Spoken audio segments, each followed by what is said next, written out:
What's up, guys? This is the video that I've all been waiting for. I don't know if you guys have even cared or not, but we got the motor in the car. The motor's actually been in for a few weeks, but a couple things happened with my house where it started sinking. So my brother, who's been a major part in this, a lot of this build, has been working on my house for me because my brother's a very talented man, as I've mentioned before. So the motor is in, and I did have to wait for my brother to put it in. As talented as all you guys may think I am, I'm not that talented, and my brother did have to give me a hand. And if you guys saw the last video, my brother did fabricate a lot of the accessory mounts and a lot of brackets and stuff like that.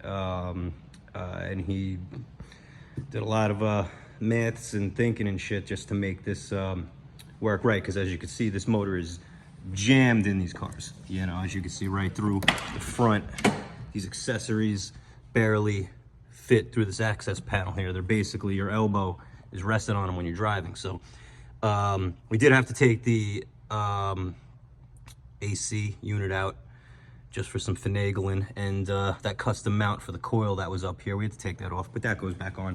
My brother wouldn't let me do it on my own, which I think I'm capable of, but he's like, I have too much work into this thing, I'm not letting you fuck it up. So I didn't let me fuck it up. Anyway, this was tricky to get in, because as you can see, let's stand over here. This motor does sit about halfway under this roof overhang here.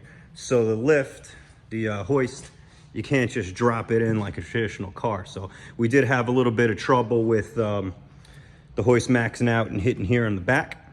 And also, obviously, we couldn't get the boom past here. What we did do, which was mad sketch, but I was telling him, and he didn't want to do it, but we did it anyway. I got the car on these wheelie boys here, and we got the motor up onto a jack in the front, and moved, let go of the tension on the hoist back here, and let the motor sit on the jack and a jack stand over here. We wheelied the whole car backwards after we let it off of the hoist, then hooked the hoist up just to the back side of the motor. And then we were able to use the jack in the front on the oil pan and the hoist to actually get it back into place. And it was a lot of trouble getting it onto these mounts. Thank my brother for that bad boy too. So next step on this is I'm getting the clutch in, which obviously should only take a few minutes, but nothing ever takes a few minutes in real life. And this isn't a real YouTube channel, so I can't just cut and say, hey, it's on. So anyway, clutch is so easy, but I got the wrong pressure plate bolts in the mail, so I just got to order some new ones. I just hate that shit, you know, and you're cranking and you're moving along, and it's always something. It's always something. So just got to get me some new pressure plate bolts, and I don't like actually going into stores, so I order all my shit online while I'm watching YouTube at night, sitting on the couch. Anyway, that's the story of this. I just wanted to get the clutch in today, but that didn't happen because I do want to get this transmission in very soon. I do have to, we kind of estimated with this clutch feed here. So we're gonna have to bend this clutch line out this way. This could swing around. That's not that big a deal. But once I do get the transmission in, I will be able to have my buddy Gennaro over at Squeaky Clean come by and measure this bad boy for the air struts.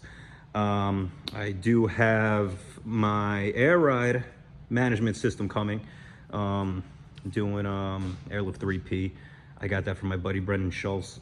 He had it in his wife's Tiguan for a little while, so barely used, and that dude, I really trust him in his build, so I know that that system is like new, and nobody will be able to tell, except for all of you, that I got some used air ride in this car. I don't care.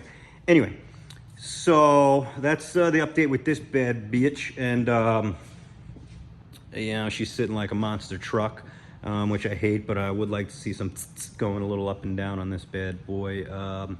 Anyway, I don't know if you guys noticed, I got this fucking thing in the shop. This is not mine. This is a customer's.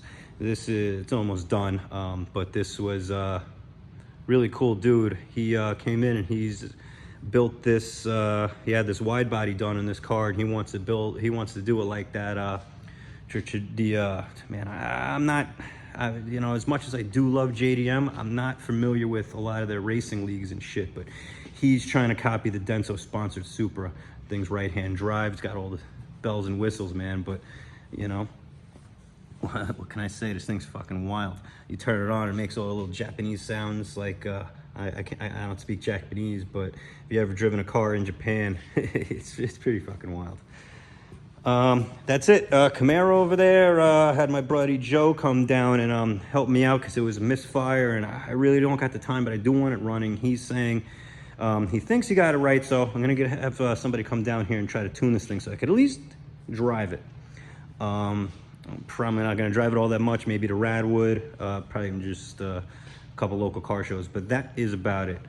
So that's my update for today. Hopefully I get back to you soon. I know I usually wait a couple months to get any kind of update, but that's my Pantera update, and now y'all are updated, and I'm gonna, I don't know, I'm getting the fuck out of here. Catch you guys later.